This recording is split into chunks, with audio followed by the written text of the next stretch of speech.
The search for ET, Uber solves the driver issue, and a sarcasm sensor that everyone needs. Tech News Tonight is next.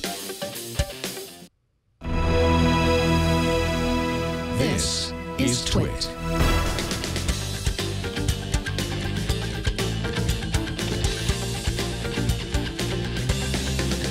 This is Tech News Tonight, episode 388 for Friday, July 24th, 2015. This episode of Tech News Tonight is brought to you by Wealthfront. Wealthfront is a low-cost automated investment service that's the most sophisticated way for you to invest your money. So whether you've got millions or you're just starting out, visit wealthfront.com/TN2 to sign up and get your free personalized investment portfolio. That's wealthfront.com/TN2. Welcome. I am Megan Morrone. Let's get to today's big tech news. It's been a busy couple of weeks in the world of aliens, robocars, and computers that can decode your emotions. Today, I am thrilled to welcome Jonathan Strickland from How Stuff Works to delve a little deeper into some weird science. Welcome, Jonathan. Hi, Megan. Thank you so much. Weird science is my domain. It is, and you explain it so well.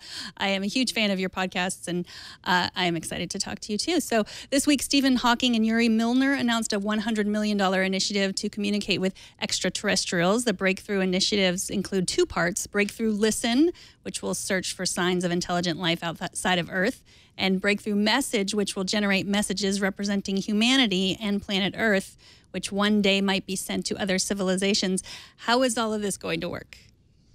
Well, it's mainly going to work with lots and lots of money. $100 million investment. So the main part of this initiative is securing time on radio telescopes to really listen in on broad paths of space across an enormous spectrum of radio frequencies. And that's really the big selling point of this, is that we're going to be listening more carefully to more space with more radio frequencies than ever before. And it doesn't guarantee we'll find anything, but it definitely increases our chances if someone's talking out there. So they say they're going to crowdsource this. How is this different than something like SETI at Home, which has been around forever? I remember it and had it on my Mac, 15 years ago. Right. Well, in many ways, it's not different because they're still going to be relying upon SETI at Home to crunch the numbers. That's going to be the back end because it's far more efficient than having to put a supercomputer at work. It's much more effective to break that data up and send it out over a grid network. So you can still participate by joining SETI at Home. But in other ways, it is different because the telescopes they're using are far more sensitive and powerful than anything SETI has been able to do so far. So does it help that everyone's going to also be using their smartphones to do this?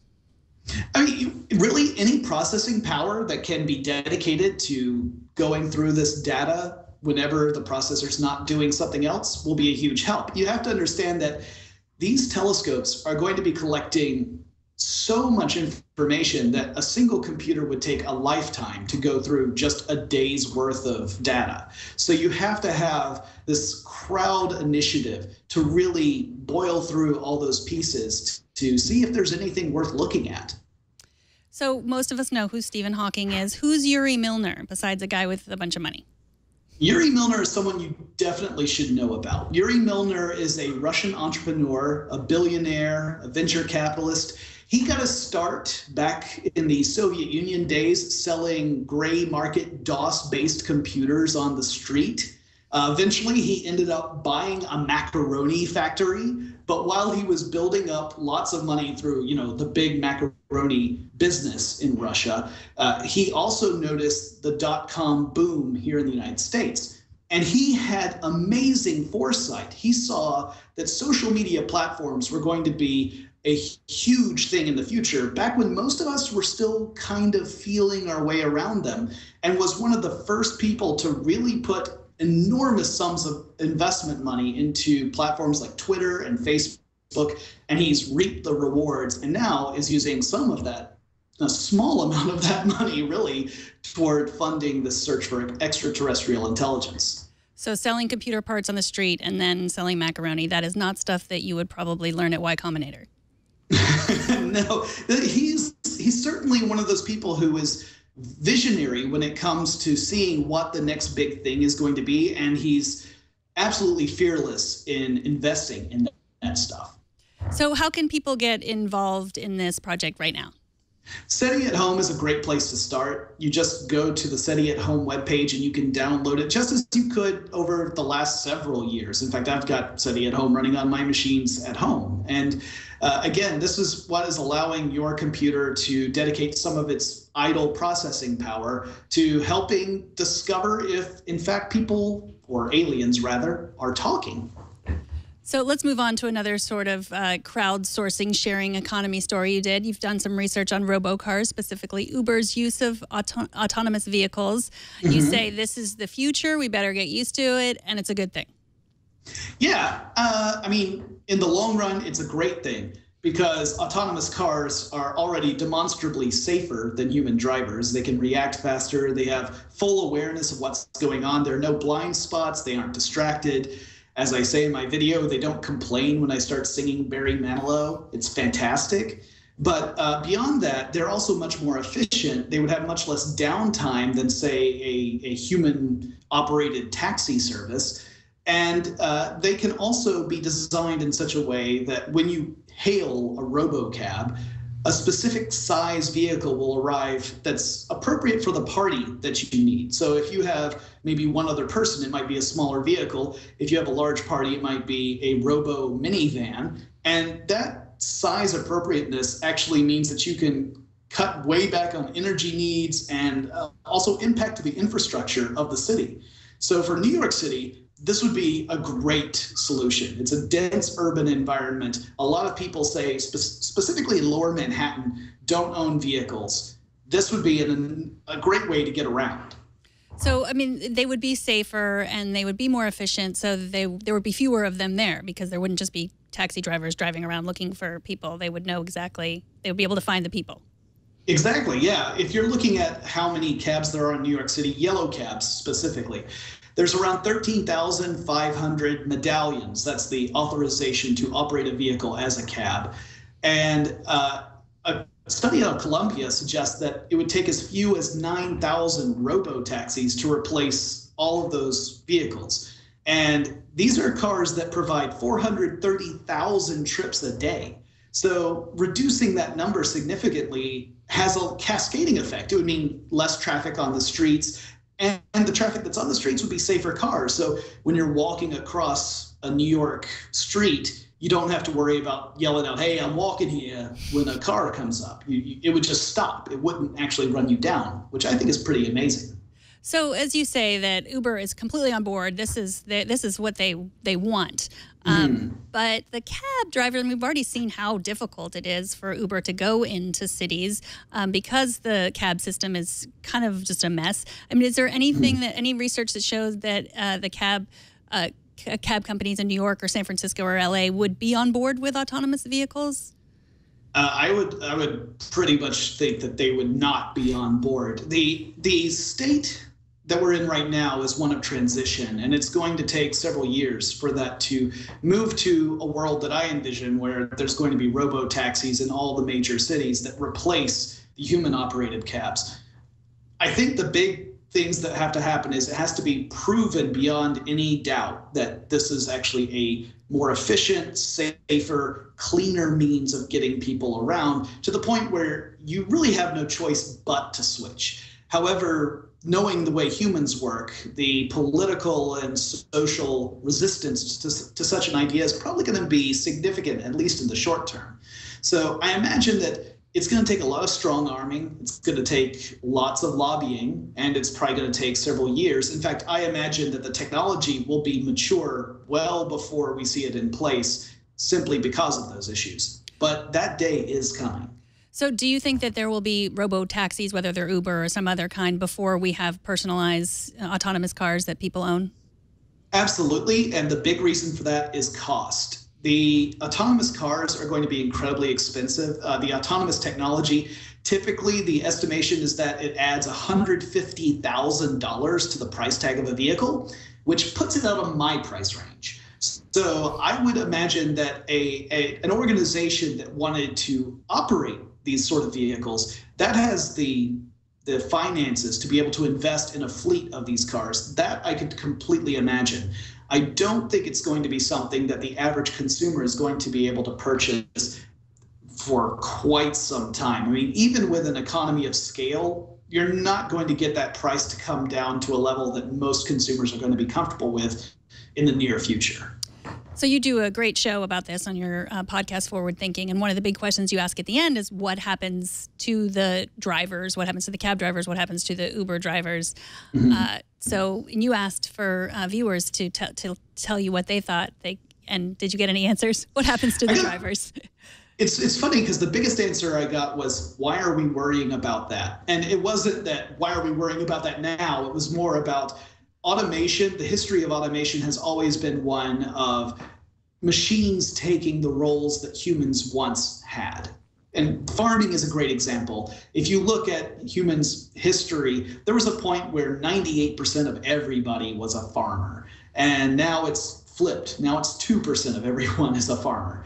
And other jobs opened up, other roles opened up. It actually allowed people to pursue things that before they never could. I think that's a really optimistic way to view it, and I certainly hope that's the way it plays out. But I also think it always helps to consider these things well ahead of time, because I have a lot of compassion for people. It's not that I want someone to be out of work, even if the system that's replacing them is demonstrably safer and more efficient. I want that person to be able to do something else to make a living and also enjoy the benefits of the same services that I want to take advantage of. I just don't have the answer for that. Yeah, I mean, it is a tough one because I think that government bureaucracy is annoying and slows things down. I think that Uber is efficient and easy to use, but I also feel like they're not treating their employees like they should. And then, I also know that I'm not an Uber driver and I don't know any, so they could very well be like, this is really flexible and it's okay that I don't have health benefits because I'm making more money. So, but I do suspect when you hear all these stories about lawsuits, that Uber's just kind of sitting back and waiting for those just to go through because their end game really is that they'll get rid of the drivers altogether. Right. And when you think about it, I mean, I think their biggest incentive as a company is the fact that Uber drivers take home around 75% of the money they earn in a day. Robots don't take home any money.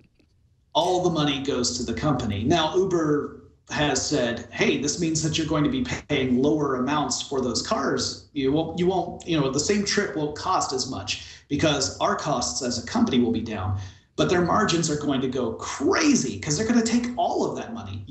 That's the beauty of having a robot as your employee. They work really hard and you don't have to pay them. And they probably won't sue you. Probably won't, at least for the foreseeable future. They're not litigious. Right. Well, speaking of robots getting smarter, last week we reported the Watson Tone Analyzer, which is IBM's technology that allows developers to embed automatic linguistic analysis into their applications. So it's sort of like, I guess, spell check for sarcasm? Kind of, yeah. It's like I envision a future where you type out an email or a text message or you update a Facebook status, and the analyzer kicks in and it tells you before you hit post, it says, hey, you're coming across as kind of a jerk face. You might want to change some of these words. And I love that because I think it's a pretty common experience that a lot of us have had where you send a message that while you were typing it out seemed perfectly fine, but then the person receives it and completely interprets it in a way you did not intend. And I think this might be one more step to prevent that from happening. So, I mean, is this just all algorithms? I mean, this is amazing that a computer could do this. So it is amazing. I don't want to take anything away from IBM. There are some caveats. What it's essentially doing is it's looking at a line of text, or actually a block of text, word by word. It is actually analyzing every single word, and it's classifying words based upon their characteristics. So if you type words like happy or glad or wonderful, it classifies those as cheerful. Those are cheerful words, which is fantastic, but it doesn't really take into consideration context. So if I type in the phrase, I am glad, or the phrase, I am not glad, it's going to pick glad as a cheerful word in both cases. So if there's not enough of a certain type of emotional cue in a block of text, it could analyze it incorrectly. It could say, oh, this is an incredibly optimistic and upbeat phrase. And it turns out that from the context, it's not that at all. So we've got a long ways to go, but I like where we're heading with this. I think it's kind of interesting. Well, I took the liberty of cutting and pasting your bio from your website into the tone analyzer to see what it thought of your writing, or I don't know if you wrote your bio. So there it is, and see what it thought about that. So you just click on analyze, and then so it says you're very open, you're conscientious, according to your bio. It looked like the only word it took issue with, if you scroll down a little bit, was crazy there. Doesn't like crazy. That's that's your only negative word. Shakespearean, I'm not sure what it thought about that. Yeah, I don't think, there are a lot of scholars who debate the merits of Shakespeare. It's fine. I'm all right if the tone analyzer is one of them. Well, it certainly didn't understand what you meant by cut his teeth on an Apple IIe. Like, cut his teeth was cut was still an issue for them. It was both figurative and literal. I was quite young. No, this was great. I love that you did this, and I think it is very funny, and I think it's mostly on track. The only thing I would say is that the demo is comparing text against a business letter template. So according to that, I mean, compared to a business letter, I'm quite open and conscientious, and I certainly hope I would be. Well, Jonathan Strickland, thank you so much for joining us. You host the show Forward Thinking and Tech Stuff, both on How Stuff Works. You're a senior writer at How Stuff Works, and you can be found on Twitter at John Strickland. Anything else you're working on that you can talk about? Oh, gosh, I'm working on a lot of stuff. I would suggest folks who are interested need to keep their eyes on howstuffworks.com in general. We've got some amazing things planned that I can't really talk about right now, but in the next few months, I'm really excited to see where we're going. So make sure you check back into the main site, because all of your favorite How Stuff Works hosts are going to be really crazy busy in an awesome way in the next few months. Well, thank you so much, Jonathan. Take care. You too. Coming up, hackable cars get recalled, Google is reading your voicemail, and protect yourself like a pro. But first, you should be investing your money for the long term for you or your family's financial health, and you've probably wondered how you should do it. Trying to do it yourself, especially the right way, is complex and time-consuming. You might want to consider Wealthfront. Traditional advisors charge huge fees, between 1% and 3% of what you've got under management, plus hidden fees for transactions and changes. Wealthfront makes it easy for anyone to access world-class long-term investment management. You can get started investing today at a minimum of $500. Whether you're investing for retirement or a different long-term goal, Wealthfront automatically rebalances your portfolio and reinvests your dividends, all commission-free. Wealthfront software optimizes your investments for the best risk-adjusted return, net of taxes and fees. Wealthfront is transparent and accessible. You can view all your accounts in one place, so whether they're personal, joint, or retirement accounts. You can also see every trade that Wealthfront makes on your behalf right there in your dashboard, on your desktop, or with their mobile app. With Wealthfront, you pay 0.25% a year. That's 25 basis points, 0 commissions, and no hidden fees. That's less than $5 a month to invest a $30,000 account. There are no additional charges for any of Wealthfront's services. Wealthfront manages over $2.4 billion in client assets, and it's grown over 20 times in the past 2 years. Visit wealthfront.com/TN2 to sign up and get your free personalized investment portfolio. You'll see the customized allocation they recommend for your profile. And just for listeners or viewers of this show, if you sign up to invest, Wealthfront will manage your first $15,000 entirely free of charge for life. So claim your offer today at wealthfront.com/TN2. For compliance purposes, I have to tell you that Wealthfront Incorporated is an SEC-registered investment advisor. Brokerage services are offered through Wealthfront Brokerage Corporation, member FINRA, and SIPC. This is not a solicitation to buy or sell securities.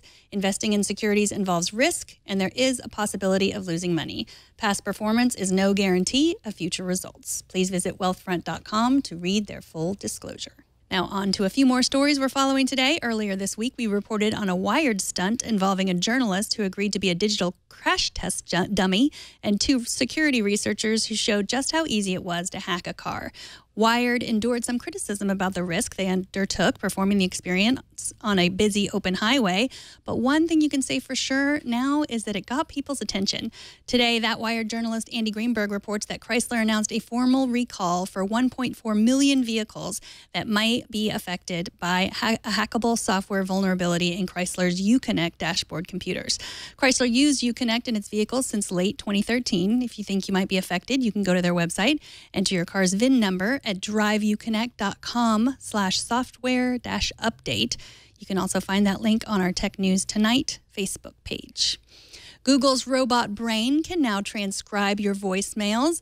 Popular Mechanics spotted a post on the official Google blog revealing a new version of the Google Voice transcription service.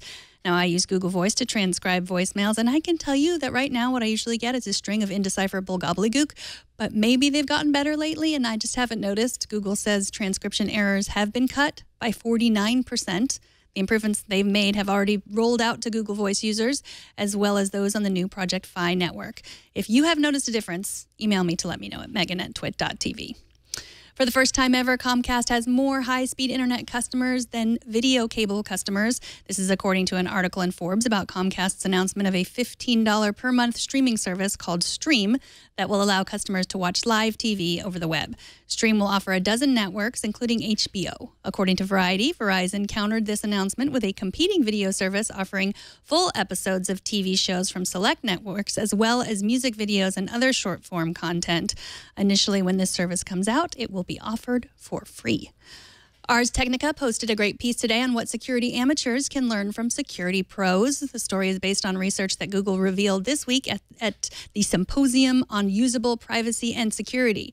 Google looked into the security practices of experts and non-experts and found that non-experts often overlooked critical security practices, such as installing security updates promptly and using a password manager or employing two-factor authentication. Non-security experts say their top tip is to install antivirus software, but experts say that's not nearly as important as updating your software and following password rules. They also say it's not enough just to create strong passwords anymore. They have to be unique, and you have to vary them, and the best way to do that is by using a password manager. On last night's show, I interviewed Jim Dalrymple, veteran Apple journalist. He talked about how he was giving up on Apple Music. Dalrymple's partner at Loop, author, developer, and entrepreneur Dave Mark, wrote a follow-up piece called Why I'm Not Done with Apple Music. It's all about potential. Mark talks about how he has problems with Apple Music too, but hoping that they'll be fixed. He's hoping they'll be fixed soon. He says all of the things I've complained about and all of the stuff Jim complained about in his post are all eminently fixable. More importantly, the building blocks are in place for the next generation of Apple Music to do some incredible things, end quote. Mark also points out that he has backed up his music. You all had a few things to say about my interview last night, mainly that the subject matter did not warrant the time that I gave it. Robbie Ibrahim writes, 17 minutes on one user's bad experience with a new software is a bit much. We've all had bad experiences with software. Why did you allot so much time to one guy? He dove headfirst into a brand new service without a backup. My experience with Apple Music has been flawless. Yeah, the UI is a bit confusing, but the feature set is just what I wished for. I just think it was a bit irresponsible to give one negative experience such a loud voice. It wasn't a survey or a balanced debate, just one dude complaining about losing his music. Stephen Newell also wrote in to say, Apple Music Nightmare was a nightmare of first world issues. Seriously, I cringed at every mention of how this possibly could happen. I get it. The software is buggy, but does this warrant an entire show? So yeah, thanks for the feedback. It's not always easy to hear, but I wanted to read it anyway to let you know that if you thought that, you are not alone. Stephen and Robbie also said some nice things about the show, and I always think that if someone takes the time to write in, it only means that they care. And finally tonight, it's an update on the New Horizons mission to Pluto that we've been talking about over the past few weeks. NASA revealed some new images of the dwarf planet today, and they are stunners. Color images from the New Horizons spacecraft show glaciers of nitrogen and methane ice. Many of the images combined photos taken from New Horizons long-range reconnaissance imager, also called the LORI. There will be more images to come, and the New Horizons is now leaving the planet at 10 miles per second. And that is it for this edition of Tech News Tonight. We are on Facebook at facebook.com/technewstonight with the number 2. You can like us to get links to the show when it's posted and to the stories we talk about.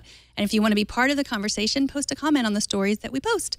We'll read the best ones right here on the show. You can also subscribe to the show at twit.tv/TN2. You can write to us at tn2@twit.tv, and you can watch live every weekday at 4 p.m. Pacific at live.twit.tv.